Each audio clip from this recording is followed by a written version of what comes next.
GentleLase Pro, Alexandrite 755 nanometer wavelengths for laser hair removal. The treatment of vascular lesions and treatment of pigmented lesions. For any laser treatment, it is important to have a complete initial consultation with the patient to review the patient's medical history, including medications. Select the proper skin type of the patient, complete a physical examination, review contraindications, and discuss the treatment process. Establishing appropriate and realistic expectations prior to the treatment is important. The informed consent should be reviewed and signed. Pre-treatment preparations, such as advice regarding sun exposure and post-treatment care, should also be considered and discussed. Please refer to the clinical manual and in-service instructions for a complete discussion of these items. Chapter 1. Laser Hair Removal. The 755 nanometer wavelengths are excellent choices for laser hair removal. The 755 nanometer wavelength has a strong affinity for the melanin in the hair shaft, which transmits heat to the bulb and the bulge of the follicle. All follicles cannot be damaged in one single session as hair grows in different phases: the anagen phase, the catagen phase, and the telogen phase. Each phase has a unique anatomy. In order for the follicle to be optimally damaged, the bulb, bulge, and vascular supply should be present. It is in the anagen phase of the hair growth cycle that the follicle can be optimally targeted. The growth cycle varies depending on which part of the body the hair follicle is found. This is why hair removal requires successive treatments at various treatment intervals. Explaining this to your patients, along with instructions regarding what to expect, how to care for the skin, protect the skin, and remove hair between sessions, will greatly increase patient compliance, treatment success, and customer satisfaction. The next step towards beginning the treatment should be the test spot. Some practitioners prefer to carry these out days prior to beginning the full treatment session. This is especially recommended in patients with darker skin types or under special circumstances such as the use of potentially photosensitizing medication. In these cases, it is best to wait 48 to 72 hours before assessing the skin's response. Before any laser treatment, always make sure the skin is completely clean and there is no sign of any makeup, cream, or deodorant. Residues can lead to burns. The test spot can be used to check the reaction of the skin and also to determine the optimal parameters for treatment. One way to achieve this is to mark off an area and divide it into 3 parts. Select a different fluence for each area, starting with the lowest parameters for the selected skin type. Refer to the treatment guidelines and select parameters based upon the treatment and skin type. In the Pro series, the treatment guidelines are also available in an easy-to-use guided interface. Prior to pulsing the laser, make certain everyone in the room has the appropriate laser eye protection. Be certain that the eye protection has been cleaned between patients. Also be sure that the room is free of reflective surfaces. All windows are appropriately covered, and the door is closed with the appropriate signage. Once the safety of the surroundings has been checked and the parameters have been selected, we will pulse the laser 1 or 2 times in each of the selected energies, and then wait for the skin's response. We look for parafollicular edema in the case of the 755 nanometer laser, which may be accompanied by a mild redness. This is an example of a very strong parafollicular response. A milder variation is also acceptable. Now we can proceed to complete the treatment. For larger zones, you may wish to mark the zones in order to more easily remember which area has been treated. Remember to lower the energy by 2 joules over bony areas. Also remember that areas that have more pigmentation, such as the genital or axillary region, will also require a change in parameters based on the level of pigmentation.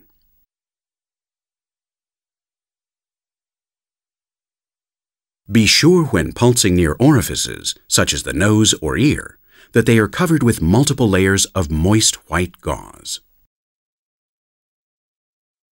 Also be certain to avoid lentigos, covering them with white pencil and/or a white paper as needed.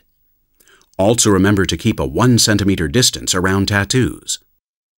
The long-pulsed laser can be used to treat benign pigmented lesions, but never tattoos.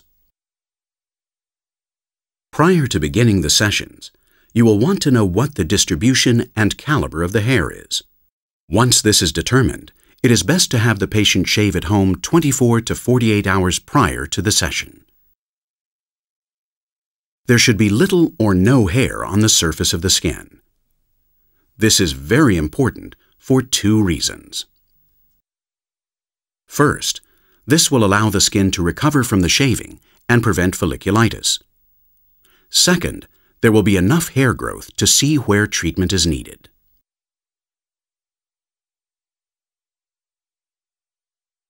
Once you begin, remember the distance gauge should be placed flush, perpendicular, and overlapping.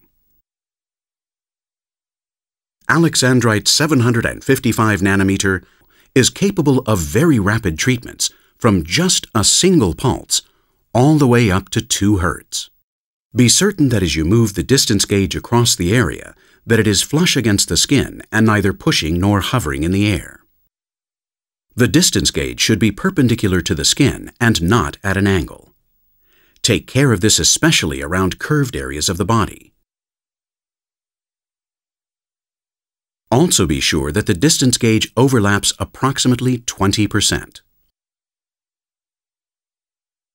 Remember, flush, perpendicular, and 20% overlapping. Let's review the parameter selection. We know the first thing we must carefully select is the phototype of the patient and adjust parameters for bony or pigmented areas. We have also discussed selection of fluents based upon the skin type of our patient and the test spot response. Now let's discuss how we select spot size, pulse duration, and cooling. Spot size selection for hair removal depends upon the depth of the follicle and therefore the part of the body that is being treated. For deeper follicles found in the body, you will use a 15 or 18 gauge spot size. For more superficial follicles on the face, you will use the 12 gauge spot size. To change the spot size, press the gray side button on the handpiece and move the slider until you have reached the desired size and feel the slider engage with a click. Notice that the silver piece called the slider attachment at the end of the slider is for spot sizes 12, 15, and 18 millimeters, and the gold for spot sizes 6, 8, and 10 millimeters. The piece is easily changed by pulling off the end and replacing it with the desired piece. Make sure once you have selected the spot and calibrated the device that you place the appropriate distance gauge for the spot size selected.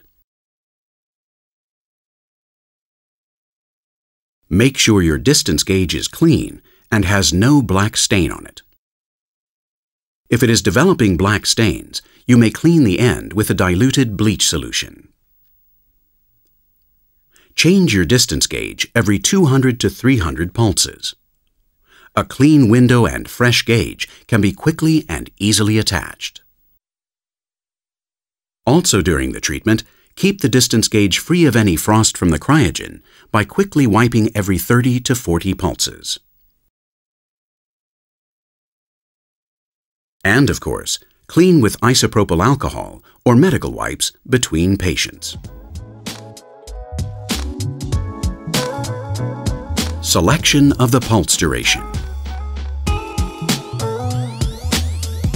The 3 millisecond pulse duration is an excellent short pulse duration, especially to remove finer hair.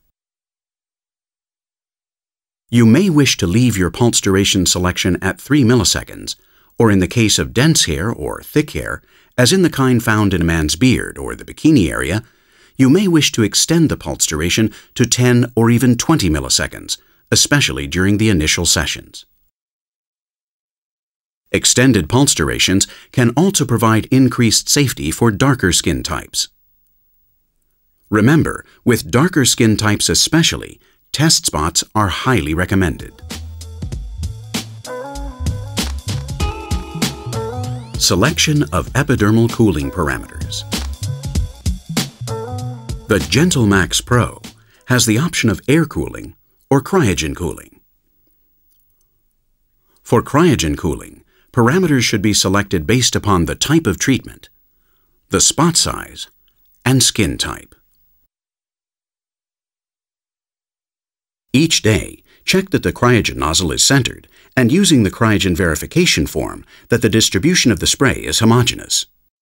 In this case, we have selected 40 milliseconds of spray with a 20 millisecond delay between the spray and the laser pulse to fully cover the 18 millimeter distance gauge area. After the treatment is complete, you may use cool packs if desired, especially in the case of excessive redness. Otherwise, hydrating the skin with aloe vera gel or topical hydrocortisone and instructing the patient regarding continued hydration and sun protection are important. The following are maintenance tips that are especially important after hair removal treatments. Be sure to clean the distance gauges, inner slider, and window. The distance gauge should be cleaned with alcohol between every patient. Any darker spots can be cleaned with the diluted bleach solution at the end of the day.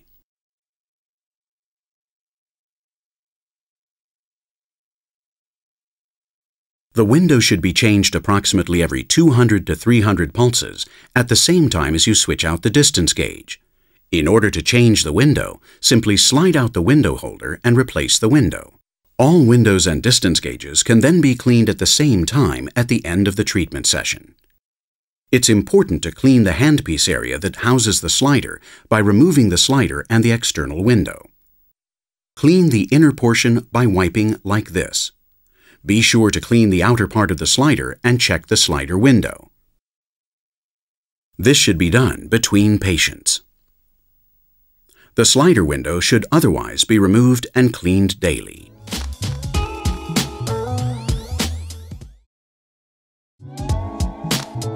Chapter 2. Pigmented lesions.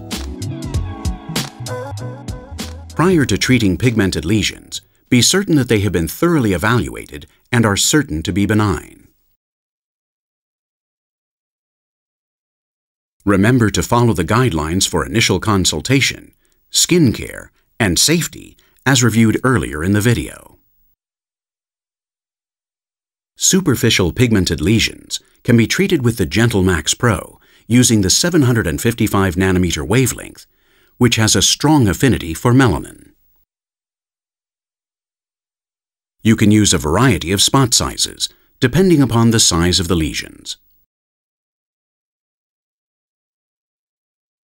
You may cover the surrounding tissue in order to protect it, or you may choose to use a painting technique in the case of a large number of lesions in skin types 1 to 3.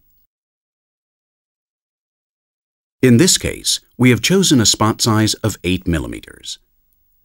Consult the treatment guidelines for the guided user interface for options regarding spot sizes and energies. Pulse the laser and wait 2 to 3 minutes to evaluate the response. You will see a light frosting and then subsequent darkening of the lesion. This is the ideal treatment response. It is also acceptable to see only a darkening of the lesion. The response will depend upon the amount of pigment in the lesion. For dense and deeply pigmented lesions, less energy will be required, and the response will be more robust. For lighter lesions, more energy may be required. When using the painting technique, first be certain to test a small area in order to check the response of the skin and the lesions before proceeding. If there is no adverse response to the non-pigmented skin, the treatment can proceed. After the treatment, it is important to keep the area well hydrated and protected with sunblock. The lesions will crust and eventually exfoliate. As the skin in the area regenerates, it should be hydrated and protected. The treatment can be repeated in 4 to 6 weeks.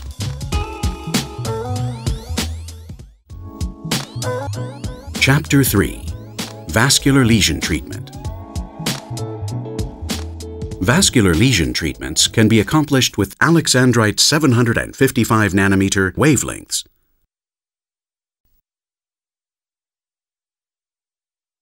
See the clinical manual for a complete explanation of indications and suggested settings. Here we will demonstrate the 1064 nanometer wavelength on leg veins. Leg veins of up to 3 millimeters can be treated. The principal chromophores are oxyhemoglobin and deoxyhemoglobin in the red blood cells. These chromophores are targeted, resulting in the heating of the red blood cells. The heat subsequently diffuses to the vessel wall, and the vessel wall is damaged and collapses upon itself. The vessel is reabsorbed by the body over the course of the next several weeks to months. Again, it is important to review the initial consultation portion of the video to make sure a thorough initial consultation is performed. In the case of vascular lesions, pay special attention to making sure there is no underlying venous insufficiency, which requires previous diagnosis by ultrasound. Also be certain that your patients are not taking medications that will cause bleeding or bruising, such as anticoagulants, aspirin, non-steroidal anti-inflammatories, vitamin E, or ginkgo biloba. Vascular treatments are done using 3 different spot sizes. 1.5 millimeters for facial and leg vessels, 3 millimeters for leg vessels, and the 3 by 10 millimeter elliptical spot for leg vessels. The vascular specialty delivery system must be attached to the device. Select the appropriate spot size slider attachment and attach it to the fiber. The slider is then inserted into the specialty handpiece until the spot is locked into place at the marking SS. The appropriate distance gauge is then attached to the end of the handpiece, depending on the spot size selected. The parameters are selected based upon the size of the vessel. The diameter of the vessel will dictate the pulse duration chosen. Before beginning, make certain the skin is absolutely clean and dry.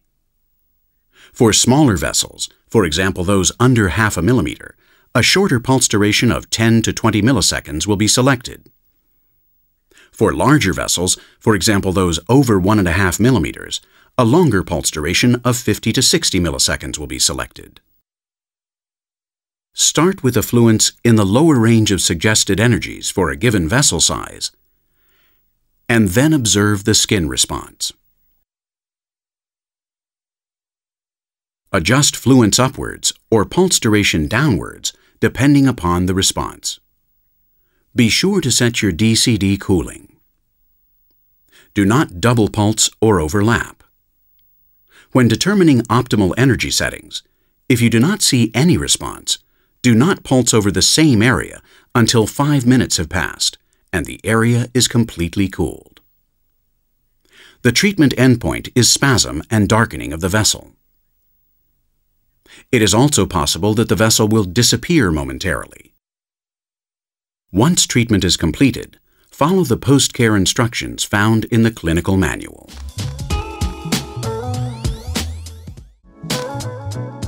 Chapter 4. Device Maintenance. The device should be kept in a clean, well-ventilated, temperature-controlled environment. Make sure there is a minimum of 15 inches or 40 centimeters around the device for airflow. In the back of the device, you will find the on-off button, the interlock key, the foot pedal insert, the device filter, and water canister. The water canister should only be filled with distilled or deionized water and should be checked weekly. The back filter is easily removed and cleaned with a vacuum or canned air once per week. The delivery system consists of the electrical cord, the cryogen line, and the optical fiber. It must be handled at all times with extreme care. Make sure the cables are hung and not on the floor. When attaching the delivery system to the device, always attach the optical fiber first, lining it up and pushing. When detaching, release the fiber last by pulling back on the metal portion.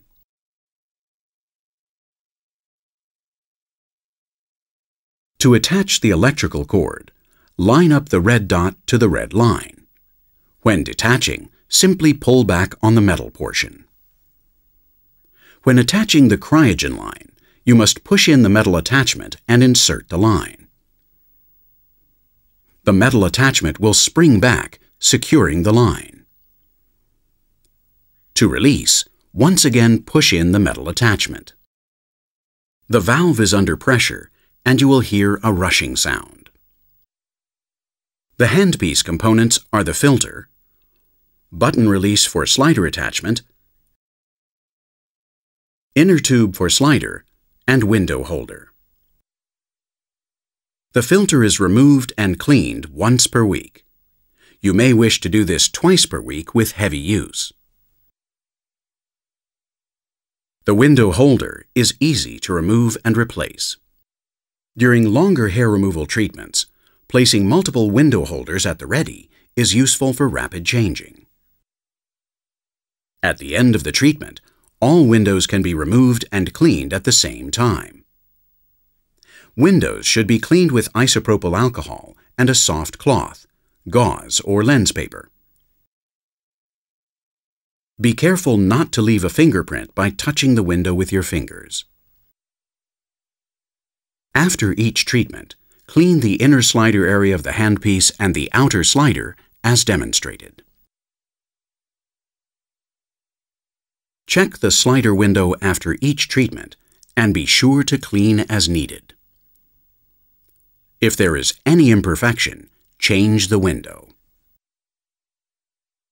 As mentioned earlier, the handpiece windows should be cleaned after each treatment with isopropyl alcohol and soft gauze. Unlike the slider window, they can be used with slight imperfections.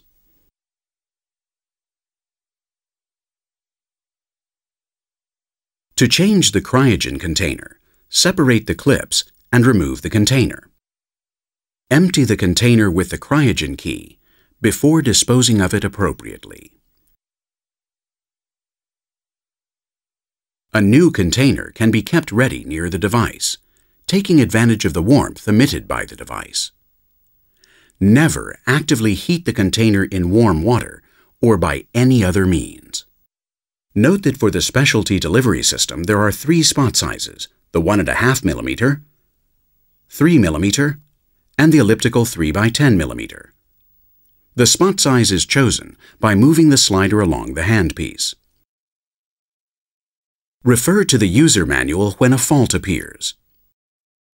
Note that the icon LVM is a portal to information for technical support.